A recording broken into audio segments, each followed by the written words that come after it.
So which book of the Bible ends the Hebrew Bible? What we're thinking of is the Old Testament. Okay, the answer to that is the books of Chronicles. Chronicles is the last book in the Hebrew Bible. And so I want to turn there, and I want to consider a few thoughts about this book. Now, if you've read it before, you probably realize two things. Okay, one, it's easy to fall asleep during the genealogies. And two, it seems to cover a lot of the same material as Kings. And so that raises questions of what's even going on in Chronicles, especially if you follow the English Bible order in the Old Testament. It goes from Kings directly into Chronicles. And so if you're reading through the Bible like in a year or something, you come across, you get through Kings, it's pretty interesting, and then you get into Chronicles, and it's telling a lot of the same stories. You're like, what's going on here?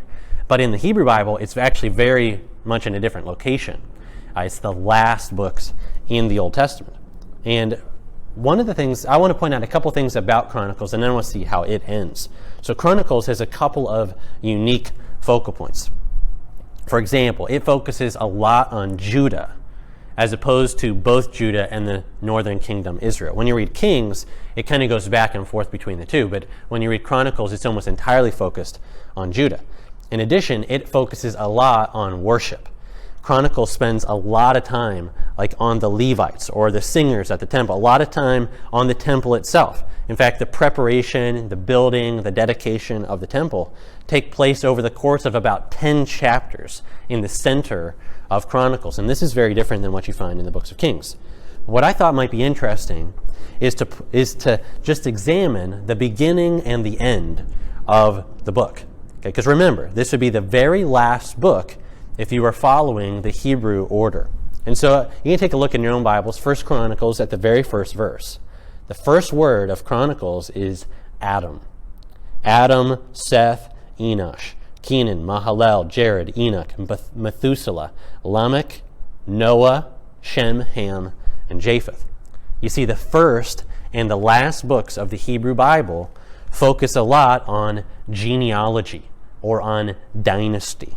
The importance of offspring is huge in the Old Testament story, and we understand that a lot better now, having thought through Genesis 3:15 and having traced this promise of offspring.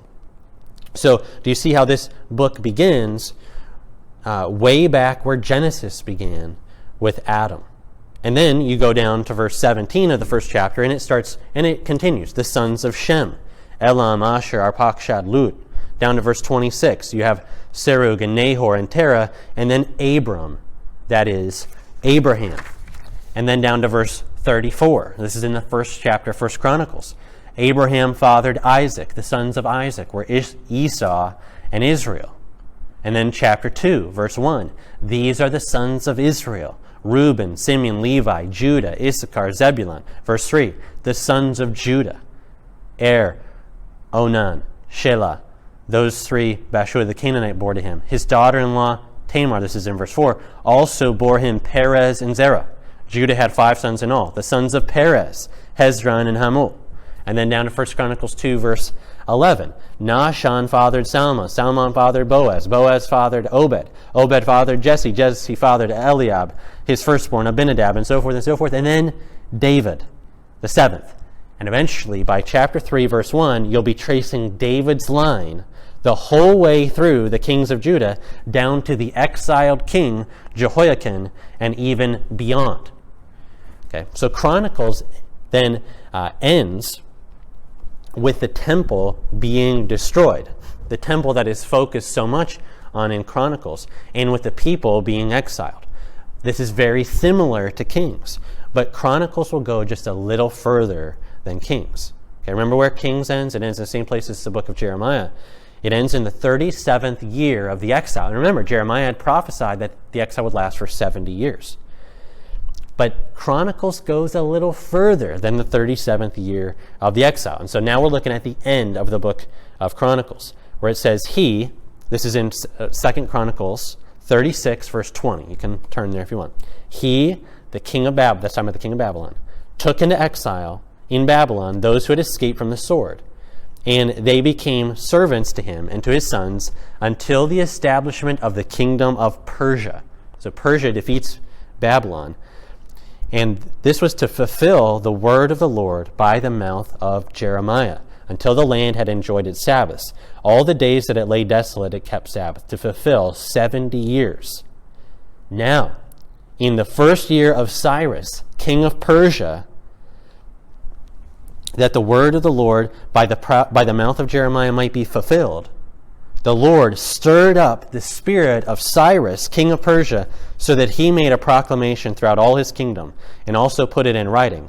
Thus says Cyrus, king of Persia, the Lord, the God of heaven, has given me all the kingdoms of the earth, and he has charged me to build him a house at Jerusalem, which is in Judah.